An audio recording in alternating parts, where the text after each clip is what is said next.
ties. The most formidable global political commentator. Farid Zakaria exclusive. Hello and welcome. Indian Prime Minister Narendra Modi is set to embark on a historic visit to the United States next week. The US Ambassador to India, Eric Garcetti, described the relationship to me as the world's most critical relationship at the moment. And The Economist magazine, in its latest cover, describes IndoUS ties as the world's most important transaction. To talk about the deepening ties between India and the United States, I'm joined on the news track today by a man who has a deep understanding and love for both India and the US. My guest on India today is one of the world's top foreign affairs gurus, Farid Zakaria. Farid, welcome back. It's always a pleasure. Always good to talk to you, Rahul. Thank you so much for taking out time in a very busy schedule. I want to get straight to the point and straight to Prime Minister Narendra Modi's big visit to Washington, D.C. next week. India seems excited. The US seems excited. What are you expecting will emerge from this big state visit, which is only the third state visit of the Biden administration? So first, that is the symbolism is important. Biden has not had a lot of state visits. And I think he's trying to signal with this one that the Indian relationship is indeed as critical as you were describing. I think the important thing to remember is that this is part of a long train of events at this point that crosses both political parties in the United States and both coalitions in India. So you can think of this as really beginning with the end of the Cold War and Bill Clinton beginning to make overtures to India. But there were still many difficulties. The US was still caught in the kind of anti-proliferation mindset and was viewing India through that, even though Clinton clearly wanted to build ties. After that came the Bush administration, which really made the decisive break and brought India into the fold on the nuclear issue, essentially granting India all the things that India had asked for 30 years. It was a really extraordinary deal negotiated by Manmohan Singh and the Bush administration. Since then, what you have seen is just ever increasing and ever strengthening ties. And I think it's fair to say that in the last 5 years, you have seen another step function rise, which is the strengthening of real defense ties. That is the Quad. That is India's decision to buy more non-Russian equipment, more Western equipment. So I think you are seeing a sea change. But like the metaphor of the sea, these are slow-moving but very powerful forces. And so I suspect you're not going to see one dramatic announcement of any kind. I think what's really happening is a kind of transformation of India's relationship with the US. The Economist magazine, which has in the past been massively critical of the Indian government and particularly the Prime Minister, in its latest cover calls the Indo-US relationship as the world's most important transaction. Is that what it is? Because India not wanting to come into the purview of the NATO alliance, wanting to stay slightly away from any formal treaty with the US. So is this really a transactional relationship? No, I didn't like that characterization, and I think it's not accurate. I think, look, there's always been a civilizational attraction between India and the US. You can go back to Nehru coming to the United States during the Truman administration, then the Eisenhower administration, then of course the famous visits between Jacqueline Kennedy coming to India and Nehru going to visit John Kennedy. So there have always been this the idea of the world's most powerful democracy and the world's biggest democracy having a kind of natural alliance. And there are many, many similarities between the two countries. They're both open, diverse, messy, chaotic countries that to a lot of people outside look like they're kind of, too chaotic. And, Galbraith used to call India functioning anarchy. I don't think somebody would say quite that about America, but, on its bad days, America sometimes looks like functioning anarchy as well. So there is that much deeper tie than a transaction would suggest. But it's true that there has become a practical element. We've now seen a practical element introduced with the rise of China. The rise of China is the single most important geopolitical factor of the last 25 years. And naturally, every country's foreign policy is being reoriented on the basis of that shift. If the US has shifted, Europe has shifted, every country in the world has shifted. India naturally is looking at that and asking itself, what does that mean? I think India is trying to find a way to, in a sense, have its cake and eat it too.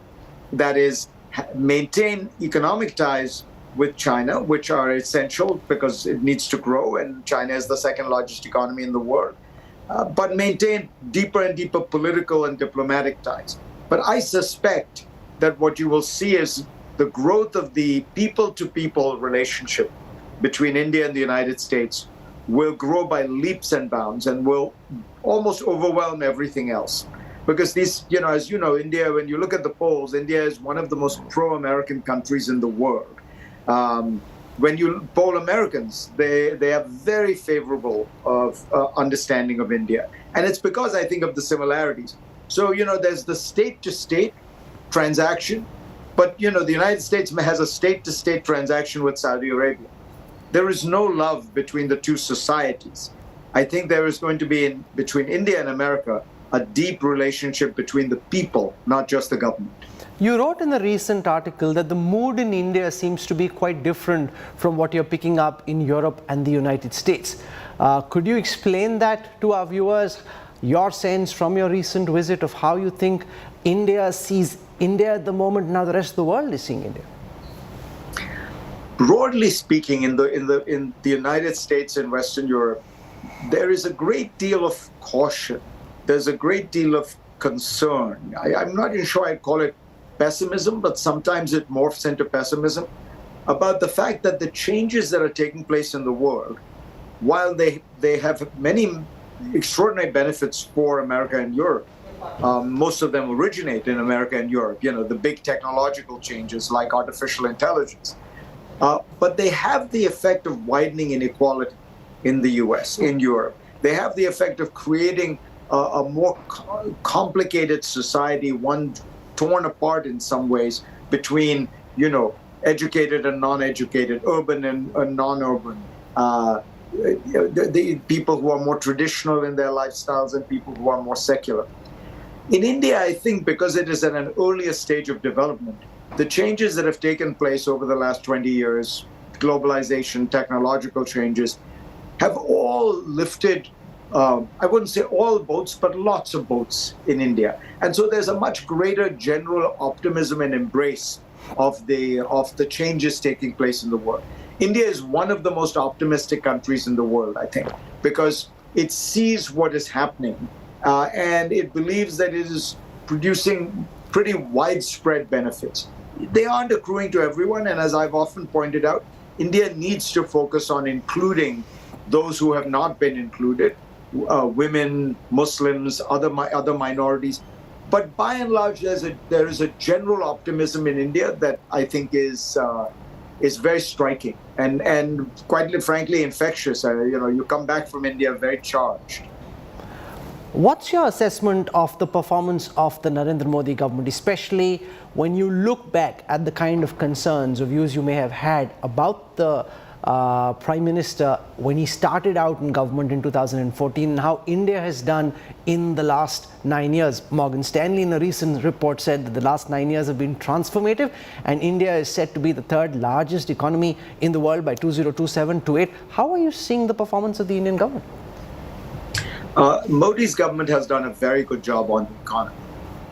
They have done a very good job on the economy in two fundamental ways. One, they've managed things much better than Indian governments have tended to do. There's just better management, less corruption, less drift in some ways. There's a great deal of competence.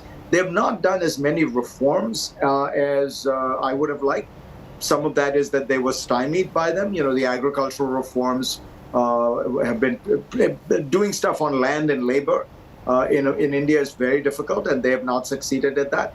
But what they have been able to do is to competently execute on a number of different fronts, particularly on infrastructure, digital infrastructure and physical infrastructure.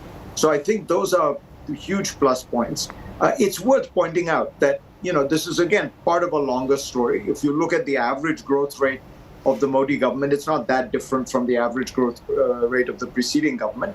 And in fact, to be fair and to give credit where it's due, ever since Rajiv Gandhi, there has been a move toward liberalization, and you have seen growth rates pick up. But, for a while, India was very poor. And so when you're going from $300 per capita GDP and you're growing even at 5, 6, 7%, you don't see much. So what has happened is you've had the cumulative effect of 25 years of growth. But as I say, you cannot deny that the Modi government has executed very well. They've done it. I have to confess, I assumed that Modi would be good at this, and he has proved to be good at this because of the experience of Gujarat.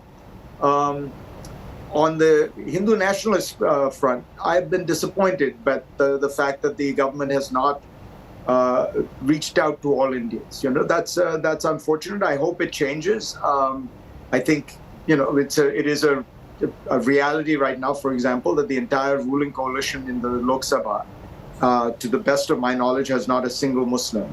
And there are about 200 million Muslims in India, and so that lack of representation is not, it's not what you'd hope for from the world's biggest democracy. And those areas I have been disappointed, and I hope that, the glory of Indian democracy is that nothing stays the same forever, that there is, and you see it, frankly, in UP, there is a change. Even the BJP is reaching out in different ways. And I hope they'll realize that, Indians are, I grew up in India. India is remarkably unified in terms of the attitude of its citizens. People want to be Indian first, before caste, creed, religion. In a recent article, you wrote about how the physical infrastructure in India seems to be changing at a faster pace than ever, and that, in fact, the government would claim is one of their big achievements, because unlike China, India never really spent quite as much in physical infrastructure. And you came back after quite some time, and what did you make of the kind of changes that you're seeing? I think the infrastructure story is remarkable, and I do think this government deserves a lot of credit for it. It's not, by the way, rather that I came back after a long time. I come to India several times a year. But at some point, you began to realize there was a kind of critical mass that had passed, that there were plans to build a second sea link in Bombay. There were plans, but suddenly you started to see everything happening. And to be fair, a lot of it is state governments. But the key enabling factors have been two things. One, India finally has the money to spend on infrastructure. Again, this was a cumulative effect. Before that, you really didn't have the ability to spend on the scale you needed to.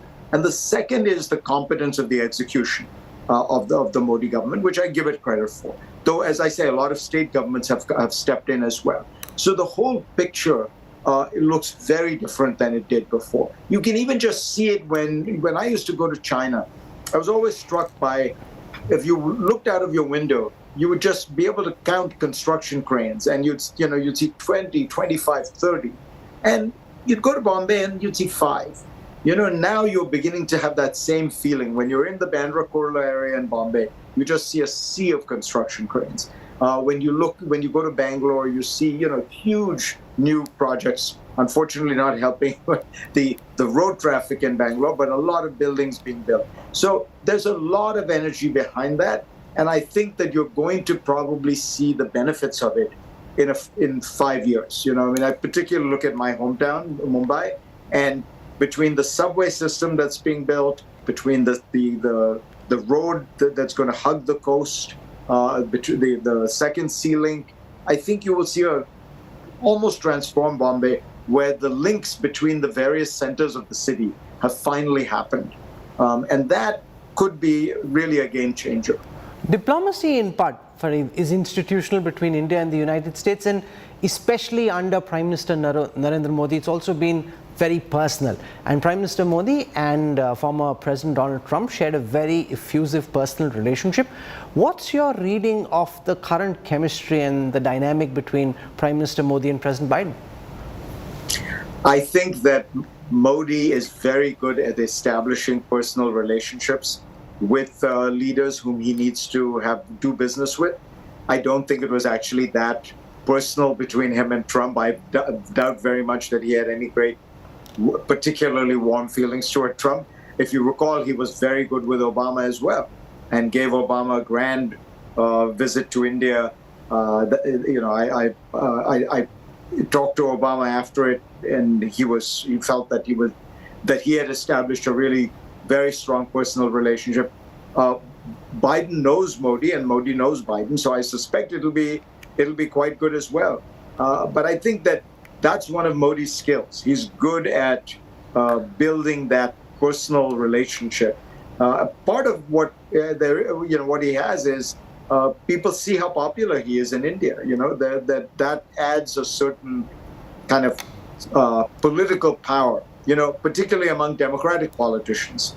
A fellow Democratic politician is always impressed by someone like Modi who can, bring these kind of crowds together in the US and in Australia recently. Trump found that, fascinating. Biden will find that fascinating, and Modi's smart. He uses that to his advantage. Okay. A lot of the focus in this trip seems to be on high-end weapon purchases. There's an announcement yesterday about Predator drones being purchased by the Indian government. Before that, the GE 414 engines, which will be used in the Indian light combat aircraft. Now, one of the things about weapon purchases from Russia was that they were also accompanied by transfer of technology. And one of the concerns in India is, can the United States be trusted as a weapon supplier? Or do you think if things were to go wrong, or if India were to take an independent position on some foreign policy matter in the future, that the US may use these weapons as some kind of leverage against the Indian government at that time? I very much doubt it. The US has made a strategic decision, as I said, over 4 administrations, to shift its policy toward India, and to make a very substantial shift towards it. On the nuclear deal, as I said, basically the concessions all came from one side, the US. The US made all the concessions. In fact, there were so many made that the Indians, for a while, there was opposition in India because they were like, why are the Americans making so many concessions? This must be a trap. So I think that there is there's some old non-aligned movement suspicions still linger in India. Look, when you look at the United States' relationship with its allies, and the United States has 59 treaty allies, it has been very consistent. It has been very loyal. It has been very straightforward. People often claim that the U.S. is, mercurial and short-term oriented and can't stay the course. But look at the reality. The United States Army is still on the banks of the Rhine defending Germany. It is still in South Korea, defending that country. It is still in Okinawa, defending that country. 75 years after those commitments were made. What other foreign great power has maintained that level of consistency? And I think that because India has this people-to-people attraction with the U.S., I think it'll be even stronger. I think that the U.S.-India relationship will become like the U.S.-Britain relationship, like the U.S.-Israel relationship. And look, the specific issue you're talking about, this is something India desperately needs. India needs to have cutting-edge weaponry. It needs to be at the forefront of military technology and to have the best systems. India can operate them just fine. It's a very technologically sophisticated country. But what it has right now is, frankly, second-rate Russian equipment. And all you have to do is look at what is happening in Ukraine to see how this Russian equipment is faring. And the warning signs have been around for a while. If you look at the first Gulf War, the M1 Abrams, the American tank versus the Russian tank that Saddam Hussein's army had, there was no match. There was no contest. It was, that was one of the biggest mismatches that has taken place in these situations is when you put American equipment against Russian equipment, the Russian equipment is just not even second tier, it's fourth tier. And it's going to get worse as Russia is deprived of all these technologies because of the sanctions. So this is an area where India actually needs to move and move fast and move in a big way. And all I can say was on the U.S. side is look at how the U.S. has treated its other allies for 75 years. There's a big general election in India next year, and there's a presidential election in the United States as well. Your sense on both? Is President Biden, who's now indicated that he will seek re-election, likely to get re-elected? Where do you see Donald Trump in the mix at the moment? It looks like that the Republican Party is caught in a trap. Trump is strong enough to be unbeatable for the Republican nomination.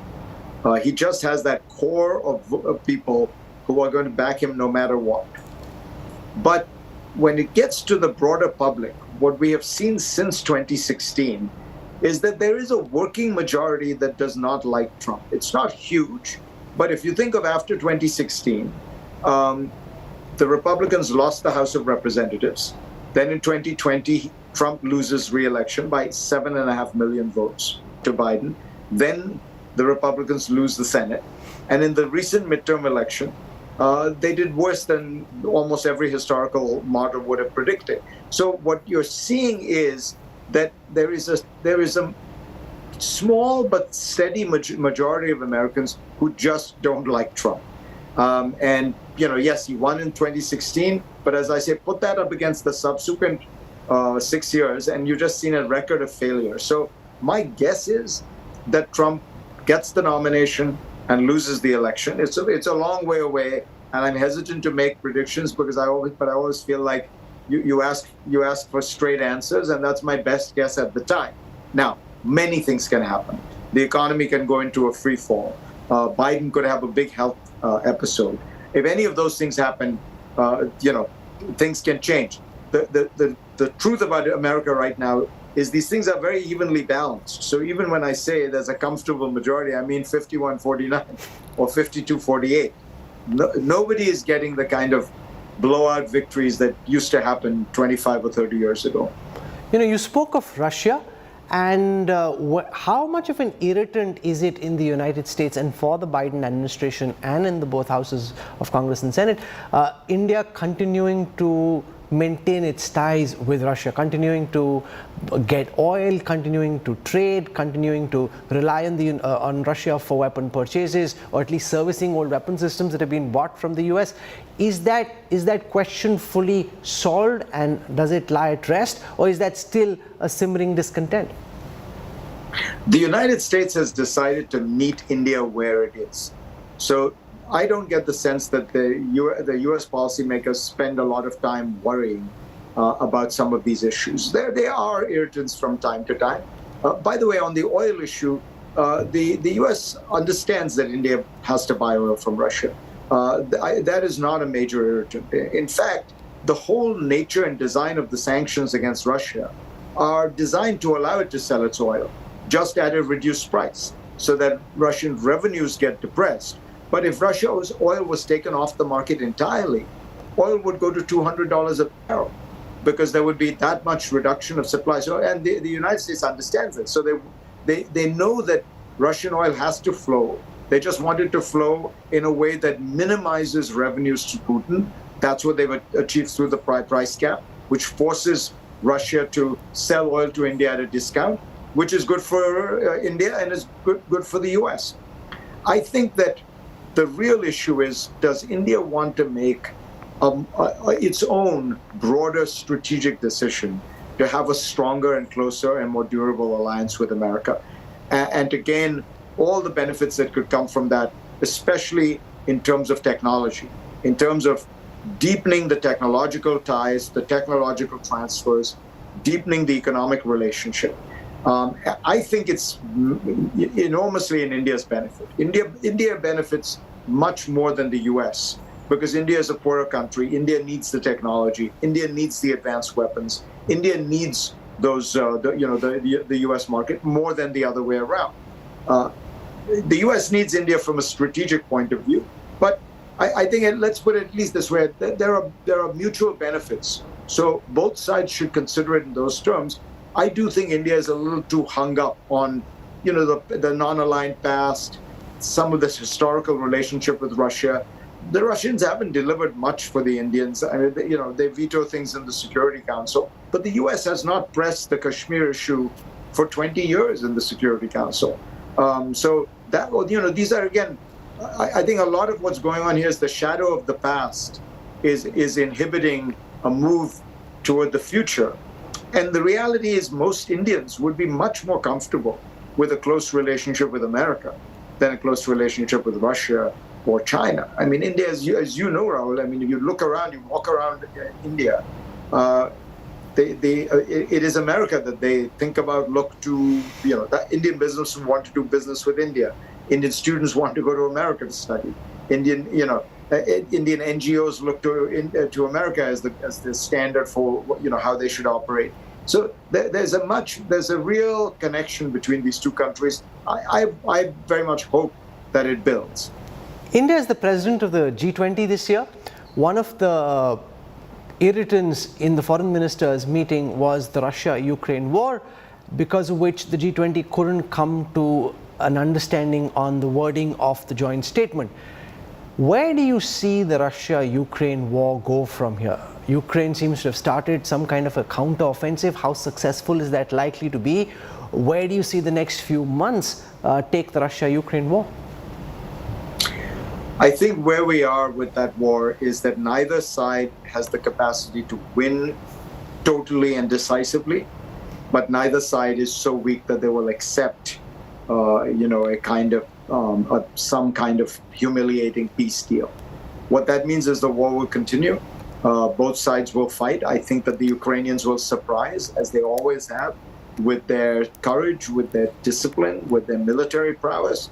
But Russia is, Russia is in some ways 3, 4, 5 times bigger. If you looked at the original defense budgets, it was 10 times bigger. So Russia has enough strength that it can stay in the game. There's a possibility it collapses, by the way. I don't think there's any possibility Ukraine will collapse, but there's a possibility Russia collapses. In any event, I think Russia is out of the international system for a long time. The sanctions will stay on because there isn't going to be a happy peace deal, right? Neither side is going to accept the terms that the other will offer. What that means is this continues. This probably ends the way the Korean War ended. Both sides stopped fighting in Korea, and you have an armistice, not a peace deal. That's why you have a DMZ, the demilitarized zone, because it's actually technically still an active war. That's more likely to be the scenario. So Russia remains isolated. Russia remains sanctioned. Russia will be denied the technologies it needs. But it's inconceivable to me that Ukraine will give in. Look, once a country decides it wants to be free and independent, the record of the 20th century is very clear. What Russia is trying to do is very similar to what France tried to do in Algeria. The French believed that their great powerdom came from Algeria, and they had to hold on to Algeria. And they held on to it even though 4 governments fell. They killed 1 million Algerians from the 40s, 50s, and early 60s. Algeria still got its independence. Russia could kill 1 million Ukrainians. Ukraine will still insist on being a free and independent country. When you're up against that kind of national independence and pride and sentiment, Russia cannot win. Linked to the question of Russia is the question of China, which is irritant not just for India, but also for the United States. Anthony Blinken is to go to Beijing soon. How do you see United States' relationship with China evolve from here? A lot of the focus now seems to be on de-risking rather than decoupling.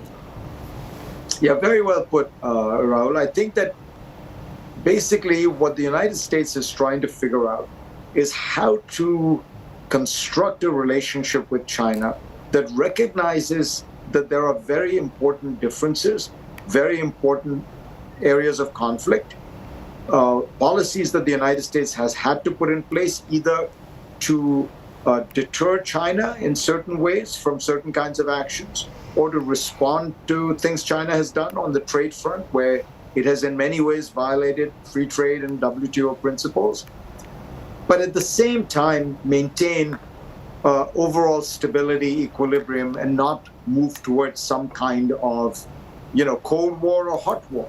So it's a tricky balance, right? Because you are trying to keep a working relationship and an engaged relationship, but you have to do things that the Chinese are protesting about, understandably from their point of view. The way I would put it from the American point of view, the United States has had to do certain things.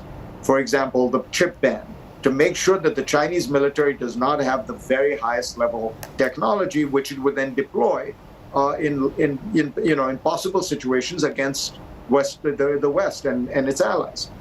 So it has had to do that. That annoyed the Chinese enormously, and that has caused the Chinese to push back. And so the US has to find a way to do these things that it has to do, but try to maintain a good working relationship and explain to China there is no desire for conflict, there's no desire for war, there's not even a desire for a total decoupling of the relationship. US and China still have a $700 billion trade relationship. I mean, it's huge. So even when you look at the chip area, the US has banned the very highest end chips. That's about 5% of the market. 95% of the market is open, globalized, and by the way, the US buys many of its chips from China. China buys huge amounts of agricultural goods from America. The administration is trying to signal with these new moves that you rightly point to that, look, we want to have communication, we want to have dialogue, we want to have contact, we want to have cooperation, we want to have economic ties. We just have certain areas where we have to cordon off and we have to deter, and we're not going to be shy about doing those. So those are the terms of the deal, and I think the Chinese will over time recognize that is, that it's not the world they were in 10 years ago, but China is different than it was 10 years ago. China was that China, which was not Xi Jinping's China, was much more cooperative, much more willing to try to integrate into the world, much less hostile to its neighbors, wasn't doing the kind of things in the Himalayas that it did, right? So the world has naturally taken note and is responding and reacting, but there's no desire for war. Twice in the recent past, President Xi Jinping in public addresses has spoken of extreme conditions. He said we must be prepared for worst case and extreme scenarios, be ready to withstand the major test of high winds, choppy waters, even dangerous storms. A week later, he extended that concept to the economic arena. He was in Mongolia, where he said something like ensuring normal operation of the national economy under extreme circumstances. What's he alluding to? What could be going on in his head? I love the way that the Chinese always have these metaphors where you're supposed to kind of read the tea leaves and understand what they're saying. I think it's mostly directed towards this concern. Something happens in Taiwan. The United States and its allies, at the very least, impose very real sanctions on China. Perhaps there's much more. There's military assistance to Taiwan. How would China have to react in that circumstance? Some people told me that one of the reasons they did the Shanghai lockdown was that they were trying to do, during COVID, they were trying to see how resilient they could make a city's economy under conditions of clampdown. So it was almost like they were doing a test case of a sanctions regime against a part of China. They are obviously concerned about that. They are preparing for it. I don't view that as meaning that there is a concern about some kind of general war between the US and China. But Taiwan is a real issue, and it's becoming a real issue largely because of the Taiwanese people. You see, until recently, the Chinese believed that time was on their side. Over time, the Chinese economy is so huge, and 1.4 billion Chinese and 22 million Taiwanese on the other side of the strait. The magnet would pull Taiwan. What is happening, in fact, is Taiwan is becoming a very fiercely democratic, independent culture. And they are very clear that they want to maintain their democracy. And they know that any kind of association with China means what happened to Hong Kong will happen to them. That's China's problem. It's not actually the US. It's what's going on inside Taiwan But it's true, it has this geopolitical dimension, which is the U.S. has an alliance with Taiwan, and it has a relationship with Taiwan. It has legislation, the Taiwan Relations Act, which says it will support Taiwan. So Xi Jinping is understandably concerned. But so will President Xi make a go for Taiwan, or on the back of what we've seen between Russia and Ukraine, and given how long that war has gone on? Or do you think this is more about muscle flexing than any real attempt to take over the Straits and the Taiwanese island? I think it's muscle flexing. I think that the Chinese are, in general, more strategic than the Russians. They know that this would be a war that would cause enormous damage to the main project which China has, which is modernizing the Chinese economy, becoming a high income country by 2050. They've always said that was their North Star. That was what they were driving towards. And they must realize that an invasion of Taiwan would seriously derail it, because it would mean probably the end of the kind of globalization we have. That would then lead to a decoupling of the US-China relationship. And I think Europe would find it very hard to maintain ties with China, even though they say that they want to have a different relationship and all that. If there were an outright invasion of Taiwan, I think it would be hard. So the Chinese would be, look, I think that what the Chinese are looking for is a kind of coercive diplomacy, not an invasion. Even in their war planning scenarios, if you look at what they do, they practice blockades more than they do outright invasions. And what they're hoping for is to intimidate the Taiwanese into accepting certain kinds of a relationship of deference towards the mainland. And one of the two parties in political parties in Taiwan is more amenable to that. So I think that there is a strategy here that is it's not a binary thing. It's not do nothing or invade. It's much more likely to be some kind of soft pressure.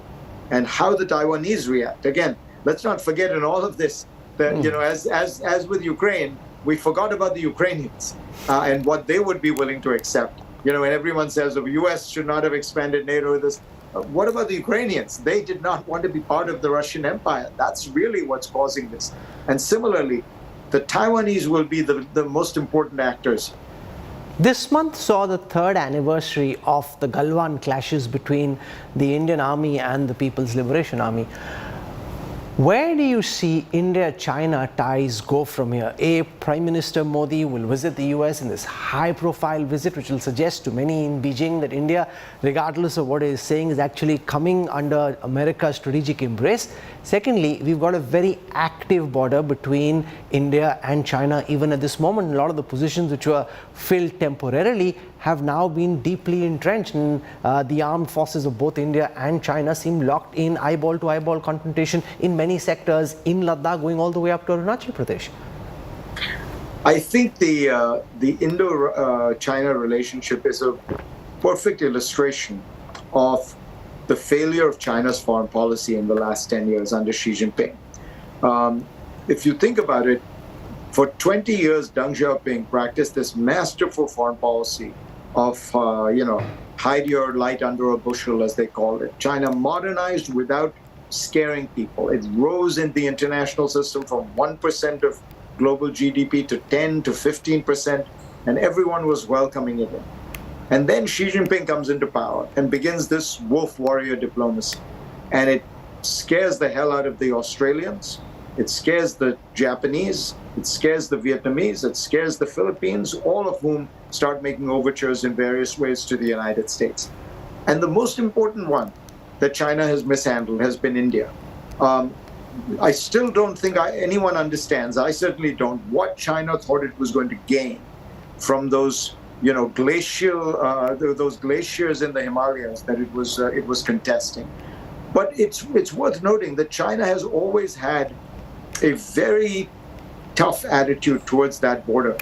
It has always, China has in some ways resolved 15 of its 16 border disputes around its neighbors. The one it has not resolved is the Indian border. And I've always suspected that has something to do with their feeling about Tibet and, Tibetan independence, and fears that this, that creates an idea that there is a a greater Tibet. Don't forget India allowed the Dalai Lama to come to India when he fled China in the 50s. So there's something going on there where the Chinese have a neuralgic attitude towards it, because otherwise it makes no sense. India, as you know, has not been particularly anti-China. And Nehru made all these overtures to China, and then they rebuffed them, eventually invading in 62. Even after that, it did not turn Indian attitudes permanently. India mostly doesn't think a lot about China until recently. And all the time when I was growing up, it wasn't as though Indians didn't have much of a feeling one way or the other. But the Chinese, by making this border so hot, and and being so unyielding on it, have, I think, created a problem that mostly didn't exist. The status quo was one that India was comfortable with. So I think that this is a perfect example of where she's, kind of aggressive diplomacy has led him. He has dialed back in some places, Australia. I don't see much dialing back in India. Because President Xi Jinping is expected to come to India in September for the G20 summit. Is there a possibility that some of the border tensions could dissipate before that? There could be some disengagement, de-escalation between the Chinese army and the Indian armies, because he will be face to face with our Prime Minister. The SCO summit happens virtually, but the G20 summit will have all these world leaders coming into India. Does that throw open a window of opportunity for tensions to be dialed back? Would that be important from Xi's prism, according to you? Yeah, I think that that would be very Chinese to try to lessen the tensions at the time when the meeting is going to happen. India should take advantage of it. Look, India needs straight ties with China. It should pursue those. But I think that there is something there with the way that the Chinese view India and that border, which, as I say, is different from the way they view other countries. Try and build on that. Explain. How do you see that being different? How do you think Beijing views the border with India and the relationship with India at this time, given the fact that it now seems pretty certain that at the current rate of growth by 2027-28, India is likely to be the third largest economy in the world? So now we're totally speculating, but I've always wondered whether the Chinese view India as their real threat. China views Japan as this offshoot of Sinic civilization, not a kind of a junior partner. It views Korea. These countries are small. The only real civilizational competition to China in Asia is India. India is vast. It's complex. It's dynamic. It has a rich ancient civilization that goes back as far as China's civilization does. So I've always thought that maybe for the Chinese, there cannot be both India and China cannot be dominant in Asia. That one would be dominant and one would have to play a subordinate role. And China does not want to play that subordinate role. With all the others, I think it believes that it will very comfortably dominate. It will comfortably be the sun around which all the other planets orbiting. And that, yes, Japan is troublesome now, but 20, 50 years from now, Japan's population will be down, its strength will be down. The other countries, very few of them have even a population over 200 million. India is in a different league. So I think that's how the Chinese view India. As I say, in my own sense, and you tell me if you disagree, India has not mostly thought very much about China. India but that's changed. Post-Galwan, that's changed a lot. Now China is India's #1 preoccupation and Pakistan no longer is. And the great thing is, because of COVID, a lot of companies seem to be now thinking of moving away from China in a China +1 diversification of supply chain strategy, and India could potentially be one of the beneficiaries of that. And I'm keen to know what you think of it, because India at this moment is obsessed with China. Pakistan is an afterthought. I haven't in 40 minutes of this interview even asked a single question on Pakistan so far. Well, I think it's for good reason. India has grown up. India is now a great power. Pakistan is a minor irritant. I frankly think that there would be easy ways to solve the Pakistan issue, but just because the Indians don't India doesn't need to worry about Pakistan anymore. The only country that can really do serious harm to India now is China.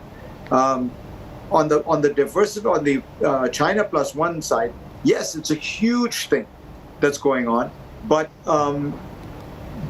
India has not yet taken as much advantage of it as it could. The biggest beneficiaries of the plus one strategy so far have been Vietnam and Mexico. I'm talking about the numbers. India has not benefited so much. And that's, India still has a lot of things. It's still very protectionist. It's still highly regulated. It's still unfriendly to foreign businesses. All these things have improved.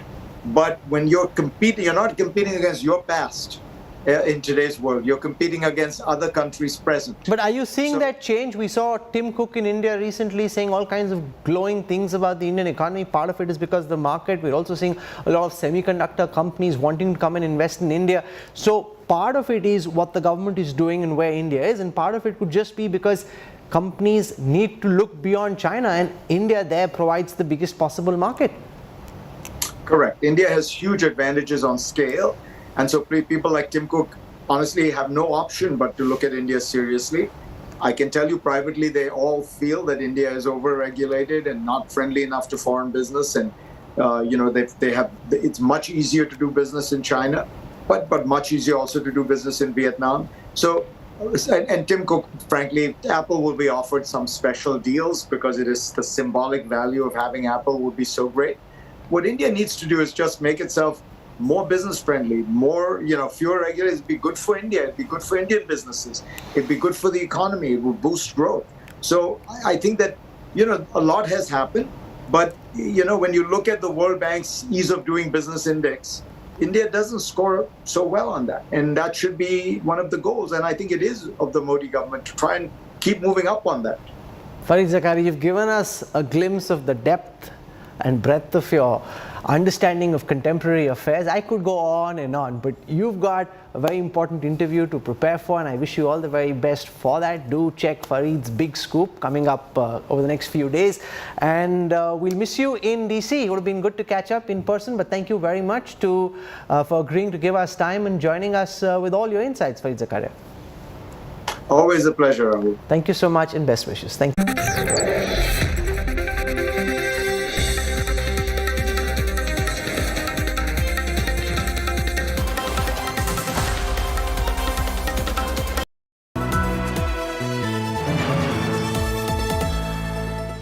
Where the software engineer meets the smart market analyst, meets the talented photographer to create the big dream. The world comes together at Sharda University. So where are you? The most credible ranking of India's best B schools is back in an all-new avatar, bigger and better than before. Catch the 2023 listings of MBA programs, technology companies, and the top executive courses. Don't miss the 24th edition of the Business Today Best B Schools and HR Summit on 23rd June in New Delhi.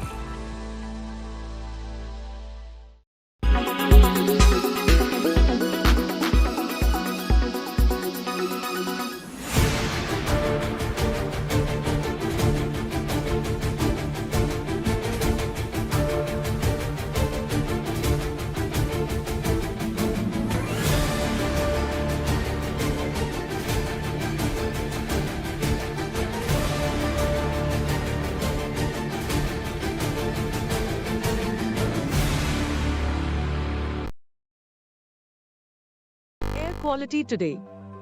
In Delhi, 99. In Mumbai, 66. In Kolkata, 114. In Bangalore, 44. In Chennai, 110.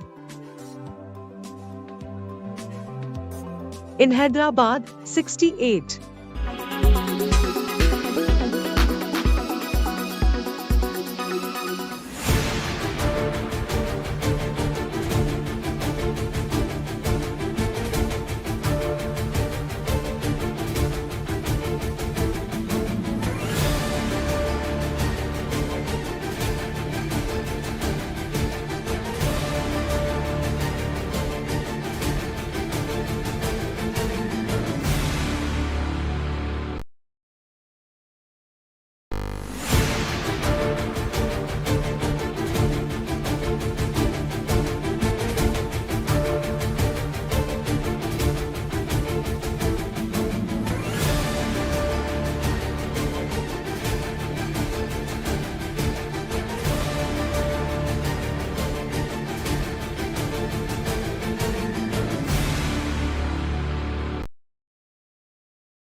Coastal areas flooded, trees uprooted, power outages. Gujarat is reeling under the aftermath of Cyclone Biparjoy. While there have been no reports of death or massive damage, rescue and relief teams are racing against time to ensure life returns to normal as soon as possible. This is what the situation is at ground zero. In fact, there are many people who are still stranded in the low-lying areas, and this is totally inundated, totally submerged. In fact, many had apprehension that there is often waterlogging during the flood season. Sometimes it happens, but they did not expect this kind of furious situation. It will potentially bring by the, will be brought by the cyclone. So all you see this entire area, there are certain vehicles which are submerged. In fact, many people who stuck here, if I could just take a pan camera to the other side, there are a few families who are still stuck here and they need to be rescued immediately. They need to be taken to the safer place. And of course, because there are most of the toddlers, the children, they cannot cross through this water level. And this is not just a stagnant water.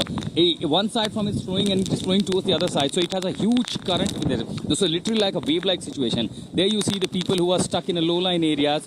In fact, there is no electricity. All they have is limited stock to survive until unless this water recedes and until unless there is a restoring of the normalcy.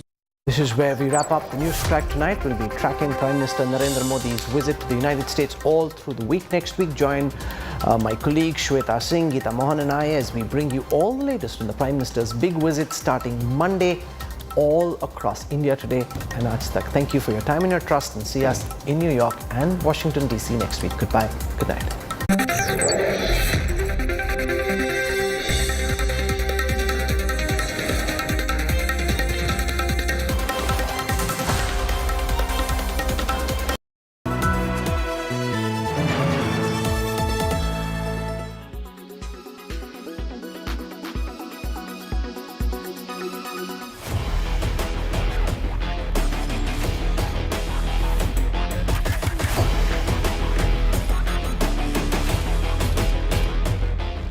These lethal long-endurance, medium-altitude drones may soon be the new weapons in the arsenal of the Indian Armed Forces.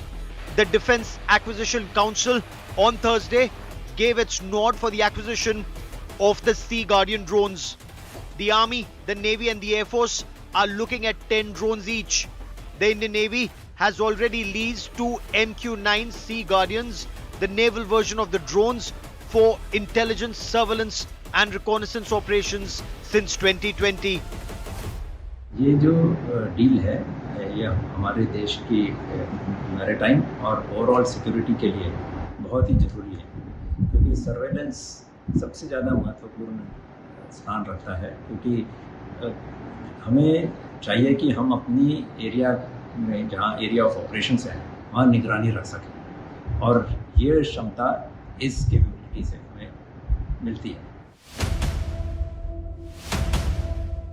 The MQ-9A Reaper drones were used for the precision targeting of Al-Qaeda chief Ayman al-Zawahiri in Kabul. These unmanned combat aerial vehicles, apart from a number of sensors, cameras and radars, are also capable of carrying 4 Hellfire missiles for precision targeting of high-value targets. Both the Army and the Air Force are looking at these drones for high-risk operations to destroy strategic assets of the adversary without risking the lives of pilots. These hunter-killer drones can carry 4 Hellfire missiles. They're also capable of carrying 2 laser-guided bombs and 2 joint-action JDAMs. These drones can fly at an altitude of 40,000 feet and remain airborne for over 36 hours. They're also capable of loitering in the sky, scanning the ground below for the enemy. The MQ-9B Sea Guardian drones come with both maritime surveillance, reconnaissance and anti-submarine warfare capabilities. The drones are capable of providing over-the-horizon surveillance and reconnaissance support both to warships and surface units. With increased Chinese presence in the Indian Ocean region, coupled with Chinese aggression along the LAC, these UCAVs will help keep an eye on the adversary both in the Himalayas and in the Indian Ocean region, and take out strategic targets when needed. Bureau Report, India Today.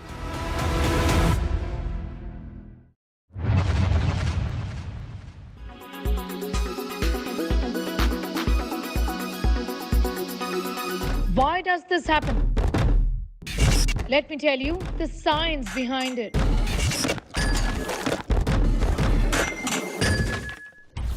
For more informative videos like this, keep watching India Today News Mode.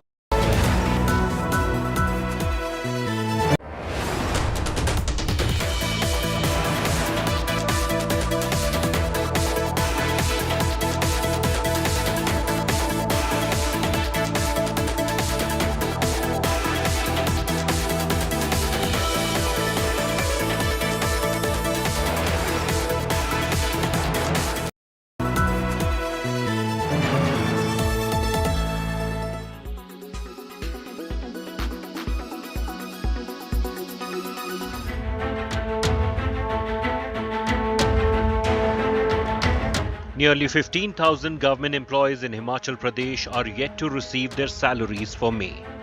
Of them, 11,000 are from Himachal Road Transport Corporation.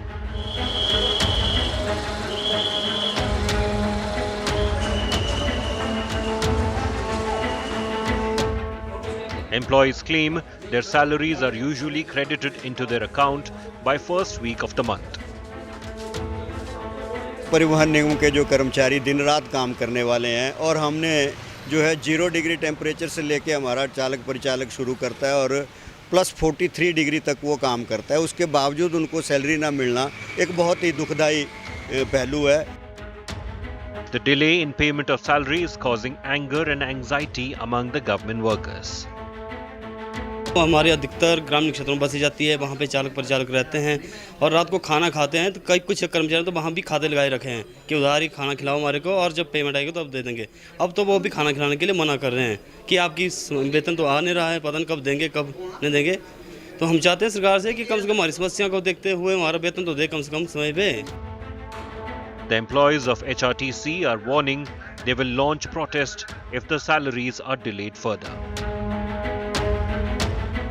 लगभग 11,000 HRTC के कर्मचारियों को और 8,000 pensioners को आज तक pension और salary जो है वो नहीं मिली है. हम रिक्वेस्ट करना चाहते हैं सरकार से कि समय रहते सैलरी और पेंशन दी जाए, अन्यथा 19/6 को हिमाचल पथ परिवहन निगम ड्राइवर यूनियन ने चंबा क्षेत्र में एक मीटिंग रखी है. पूरे हिमाचल प्रदेश के पदाधिकारी और कार्यकर्ता वहां जुटेंगे और आगे की रणनीति तय करने पर हमें मजबूर होना पड़ेगा. The BJP has hit out at the Congress over the delay in payment of salaries. लगभग 1,000 करोड़ रुपए का ओवरड्राफ्ट चल रहा है और ऐसी परिस्थिति में ये हिमाचल प्रदेश में बहुत लंबे अरसे के बाद ऐसी स्थिति आ गई है कि जब कर्मचारियों की सैलरी देना, पेंशन देना और उसके साथ साथ में जितने भी ट्रेजरी से जो बिल होते हैं, डेवलपमेंट के जो प्रोजेक्ट्स के लिए पेमेंट होनी है, वो सारी चीज़ें बंद हो जाने की स्थिति में आ गई है. किसी भी चुनौती का सामना करने के लिए हमारी सरकार है. कर्ज के बोझ के तले दबने के बाद भी यही वो अधिकारी है जिनसे हमने अपने सरकारी कर्मचारियों को, अधिकारियों को जो हिमाचल प्रदेश की विकास की गाथा लिखते हैं, ओल्ड पेंशन स्कीम दी. एक भी विभाग आज मुझे बता दीजिए जिसको सैलरी ना मिलती हो. The Congress had stormed to power in Himachal Pradesh on back of promises like bringing back old pension scheme, which many financial experts had warned will ruin the state finances. The latest fund crunch is perhaps a warning signal for the Sukhwinder Singh Sukhu government. With Manminder Arora in Kulu and Vikas Sharma in Shimla, Bureau Report, India Today.